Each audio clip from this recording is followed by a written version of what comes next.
Oh hey there guys, my name is Vlad and I got a keyboard with my own logo on it. How cool is that?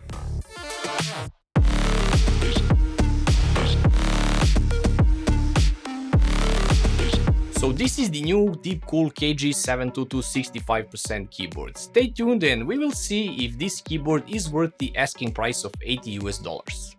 So DeepCool has redesigned all their packages and also their logo, and as I said in many of my previous reviews of their products, with each new product they are bringing the quality up as well, and now they are ventured into the peripheral market. Step by step, if I may say so, first with a mouse and now with a 65% keyboard, TKL1 as well, and with a wireless mouse too, but more on those later. Let's focus on this keyboard as this one is equipped nicely to say so. Right out of the box, you are greeted with the board nicely tucked into the foam bag, and you also get a USB Type-C to A cable in the box, braided and 1.8 meters long, and a wire keycap puller, not some crappy plastic one. But as you can see, the keyboard is not your standard 65% keyboard. The legends are on the side of the keycaps, so if you look at this keyboard from the top, you get that ninja style keycaps. In the already saturated keyboard market, this feels fresh. Also, I got my own logo there, so special thanks goes to DeepCool for this. And that does not mean that I am biased in any way, my review will be objective as always. The case is made out of plastic with the dimensions of 310 in length, 101 in width and 39mm in height. And it feels sturdy, it's super well built, it doesn't flex or bend under pressure, and it also has these 4 large rubber pads underneath the keyboard and also one large in the middle, so it won't flex while you type if you are a heavy typer, for example, if you bang the keyboard while you type. But if you are, have no fear, you have the rubber mount here. In the upper left corner there is a USB-C connector, and this is all the connectivity option this keyboard has, so no wireless option. And it would have been cool, but considering that DeepCool is new to this market, we might see this in some other versions of this keyboard. Also, my view on this is that by adding wireless connectivity to this keyboard to maintain a certain price, to be competitive, something would have to be cut, so my first guess is these switches. So if we see a wireless keyboard in the future, it might come with the Altemu switches, and they are not that good. This one, on the other hand, comes with Gateron red switches. They are linear switches, so no tactile feedback, nor bump, just a smooth ride from the top till the end. They are rated at 50 million keystrokes, 2mm travel distance and 45 grams of actuation force needed to register the key press. And above all, they are quiet. They are suited for any usage scenario, gaming, work, typing, everything. Response time is 12 milliseconds and polling rate is at 1000 Hz. And as I tried, it has N-key rollover, as I was able to press 10 keys at once, and all of them registered at once. So what is more interesting, I am planning on fully modding this keyboard, so I have already opened it up to see the internals, and unfortunately we do not have the hot swappable option here, but okay, to be expected at this price point. But here is something that no other keyboard in this price range has. It has a foam sandwiched between the steel plate and PCB. This is done to reduce the vibrations and suppress the hollow sound that might come from the case. Anyhow, my plans for this keyboard include foaming the case even further, lubing the switches, as I am so used to that feeling of lube switch that is hard to type on non-lube switches.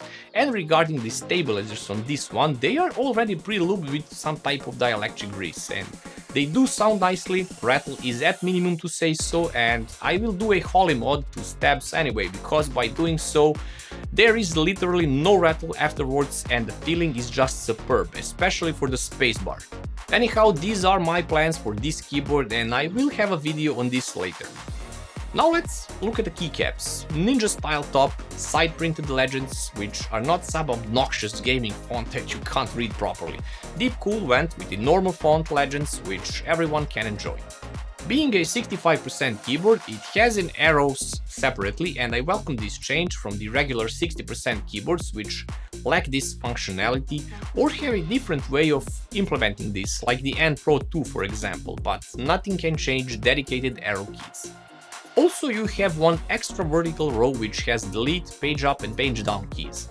Frankly, instead of page up and page down, it should have had home and end.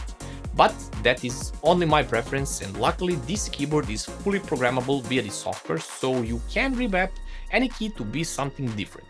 I will show you this later. Keycap material used here is ABS with laser-etched legends on the side. ABS is prone to shining after some period of usage, but this also heavily depends on users' fingers. You know, if someone is not washing hands and type with dirty greasy fingers or eating and then yucky. Anyhow, keycaps are thick, but what I have noticed is that on each keycap, one wall is not the same thickness as other three walls. Maybe this is a part of the design to reduce sound, maybe the injection mold is like that, but since every keycap is like that, it's not an inconsistency to say. You can always swap keycaps, as this keyboard is using standard cherry stem keycaps, so nothing to worry about. Although you will need to buy those 130 or 160 keycap sets just so you can get all the key sizes, as the bottom right, Alt, Function Control and Shift keys are not standard size.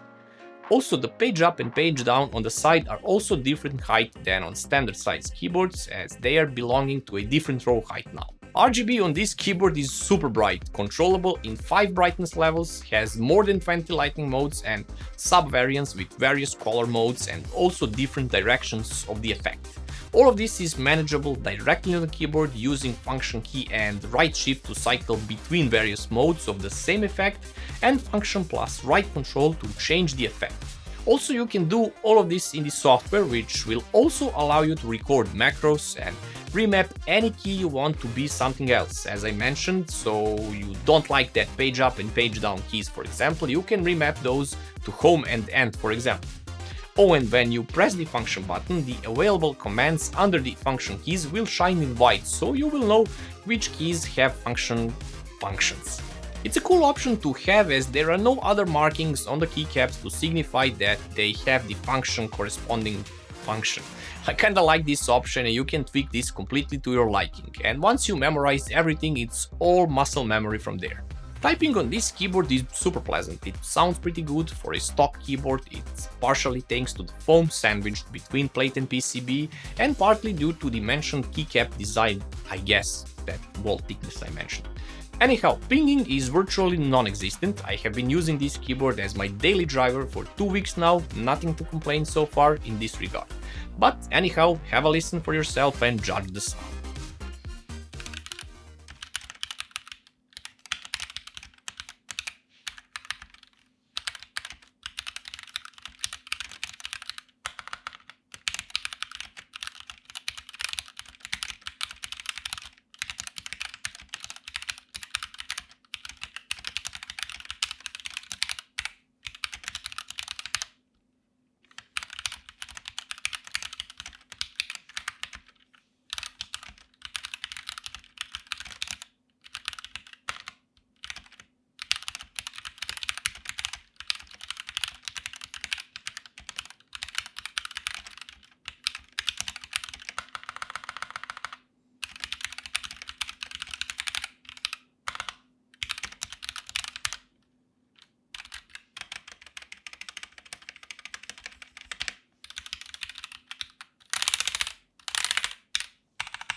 I like how this keyboard design is kept to minimal. The only branding you can see is the subtle DeepCool logo on the escape key, and it is also painted in the DeepCool signature color.